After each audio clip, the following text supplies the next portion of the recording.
السلام عليكم ورحمة الله وبركاته.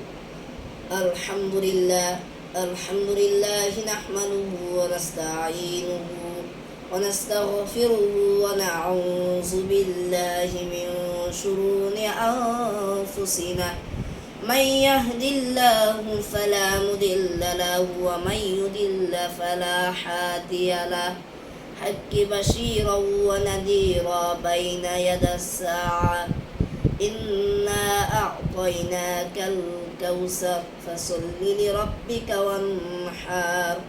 আলহামদুলিল্লাহ, সকল প্রশংসা সে রব্বুল আলামিনের দরবারে। উচ্চ স্বরে উচ্চ কণ্ঠে পড়ছি যে রব আমাদেরকে দীর্ঘদিন যাবৎ এক সপ্তাহ পরে মসজিদে বসার তৌফিক দান করেছে।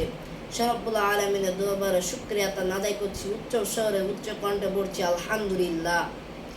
দরুদ পড়িত হক প্যারা নবী মুহাম্মদ সাল্লাল্লাহু আলাইহি ওয়াসাল্লামের উপর। আল্লাহুম্মা সাল্লি আলা আল্লাহুম্মা বারিক আলাই। সম্মানিত উপস্থিতি, সম্মানিত হাজিরিন, সম্মানিত দুস্থ বুজুর্গ ইকরাম, সম্মানিত এলাকাবাসী, সংক্ষিপ্ত বক্তব্য দিতে চাই।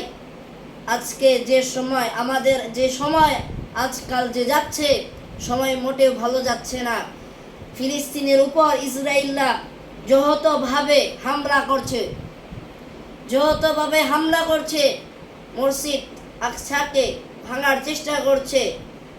হাজার হাজার মুসলমান, হাজার হাজার বিল্ডিং, হাজার হাজার শিশু, হাজার হাজার ওই ফিলিস্তিনের যত প্রাণী থেকে নিয়ে শুরু করে ফিলিস্তিন মা বোনদেরকে দর্শিতা করে, তারপর নষ্ট করে, তারপরে সেই জালেমরা তাদেরকে মারছে, আমাদের মুসলমানদেরকে মারছে। এক মুসলমান ভাই আরেক মুসলমান ভাইকে যদি কেউ মারে, সে সহ্য করতে পারবেও না ইনশাআল্লাহ তাআলা।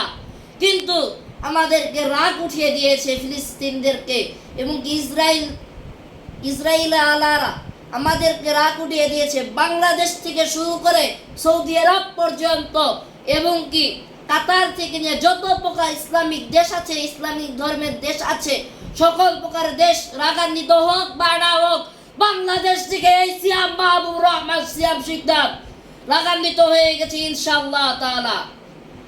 আমরা হয়তো ওই বোমা দিয়ে অথবা বন্দুক দিয়ে, রাইফেল দিয়ে, যা পারি তা দিয়ে হয়তো লড়াই করতে পারবো না, সেই শক্তি আমাদের কাছে নাই। কিন্তু ইমানি শক্তি দিয়ে ওই ইসরায়েলদের উপর হামলা আবার পাল্টা করতে পারি ইনশাআল্লাহ তাআলা। কারণ যে আমাদের কাছে রহমতের শক্তি আছে, আল্লাহ তাআলা রহমত আমাদের উপর আছে। আমরা একবার যদি দরদ পড়ে 10 বার রহমত নাজিল হয়ে যাবে। সে রহমত দ্বারা আমরা ইসরায়েলের উপর হামলা করতে পারে। ফিলিস্তিন আবার সন্ধি হয়ে যাবে, ফিলিস্তিন দেশ আবার হবে নতুন করে, ফিলিস্তিন দেশ নাম গঠন হবে, ফিলিস্তিন অন্যরকম দেশ। কিন্তু ইসরায়েল আমাদের তা হতে দিচ্ছে না। কেন? যে ওদের কি নিয়ে একটা বোঝাপড়া রয়েছে ফিলিস্তিনের উপর, আমাদেরও বোঝাপড়া রয়েছে রে যুবক। শোনাও, কান খুলে শোনাও। আমরা রক্ত দিয়ে হলে পরেও, জীবন দিয়ে হলে পরেও ফিলিস্তিন, তারপর ইসলামকে, আমাদের নবীর সম্মানকে, আল্লাহ তাআলা সম্মানকে রক্ষা করবে ইনশাআল্লাহ তাআলা। আমাদের আল কোরআনকে রক্ষা করবে ইনশাআল্লাহ তাআলা।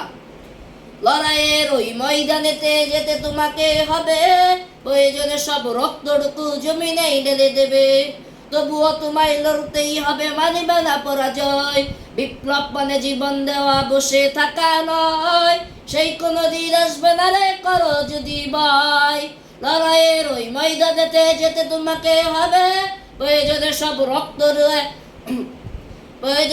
রক্ত দিয়ে